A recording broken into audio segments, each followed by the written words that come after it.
Photography is an extremely important tool for the archaeologist. Along with drawings, photographs provide the primary visual record of excavated structures, deposits and stratigraphical relationships. They may be particularly helpful for representing significant differences in colour and texture, or as a record of the working methods which may be hard to depict in other ways. Photographs provide a vital part of the archive of a field project, and they also serve as illustrations for talks and lectures and are often used during post-excavation analysis. This tutorial will explain how to take formal site photographs. Other kinds of photography, aerial views or photogrammetry for instance, require alternative procedures.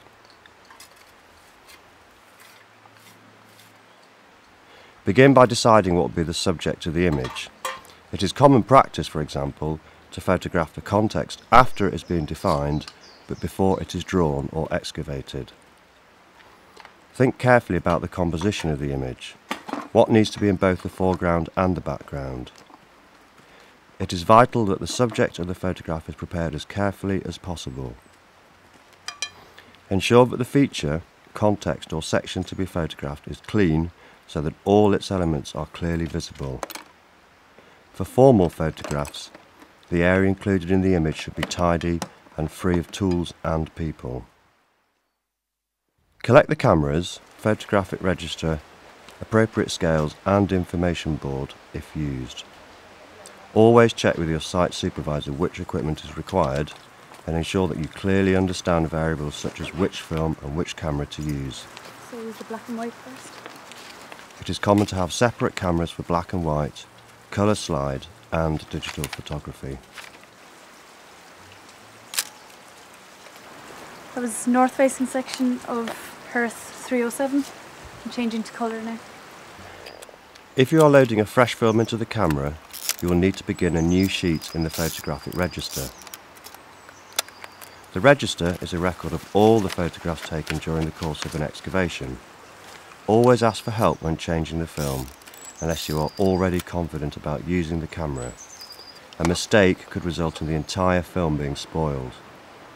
Finally, take care to ensure the film has loaded properly and check that the correct ISO or film speed is set.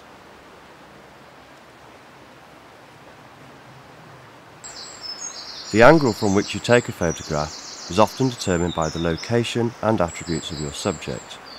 For example, in this case, the camera is parallel and level with the section.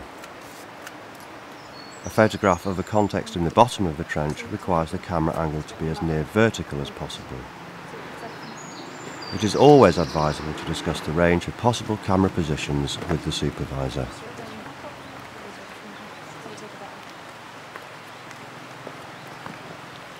Scales should be chosen and positioned in a way that is helpful but does not detract from the subject of the photograph.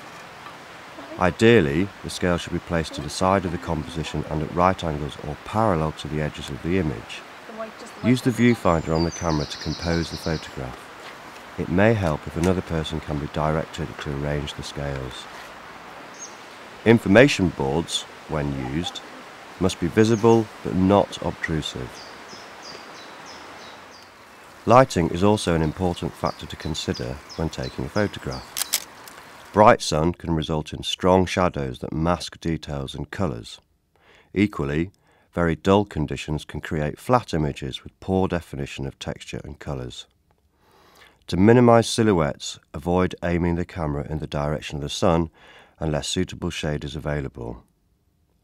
It is usually better to photograph the feature or context as soon as it is prepared, and then retake the photographs when better conditions allow. And the colour. The correct exposure of the image is dependent on a number of factors: the speed of the film, the size of the lens aperture, and the shutter speed. The film speed is the measure of the photographic film's sensitivity to light.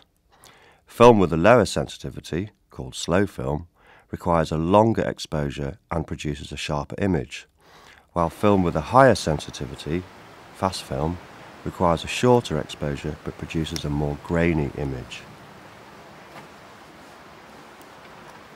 Adjusting the aperture values affects the amount of light that reaches the film or imaging sensor in the camera. It also determines how much of the image is in focus. A wide aperture, which confusingly has a lower number, allows more light to reach the sensor, but it limits the focus to a shorter depth of field.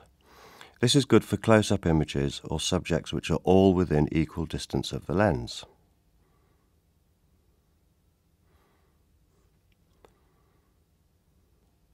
A small aperture, with a higher number, reduces the amount of light that reaches the sensor, and it increases the depth of field. This is better for images which require near and far objects to be in focus. The shutter speed is the length of time the shutter is open, which also controls the amount of light reaching the film or sensor. The slower the shutter speed, the longer the amount of exposure. A shutter speed of slower than 1/60th of a second can result in a blurred image if you are holding the camera. However, a slow shutter speed may be required because of poor light or the need to use a small aperture setting. In such cases, use a tripod to keep the camera steady. As a basic rule of thumb, judge the depth of field required for the photograph and use this to set the aperture. Then adjust the shutter speed so that the correct exposure is indicated on the camera's light meter. Finally, check that the lens is focused on the subject. Now you may take your photographs. It is considered best practice to take one photograph at the correct light exposure, then one that is underexposed, and another that is overexposed. You can achieve this by changing the shutter speed or aperture. Bracketing the shot in this way ensures that at least one of the photographs will be correctly exposed, while the under or overexposed images may show different kinds of textures or detail. Each image must be logged into the photographic register. Ensure that all the important details such as context number, description, direction of the photograph, size of the scale, name of the photographer and date are filled in.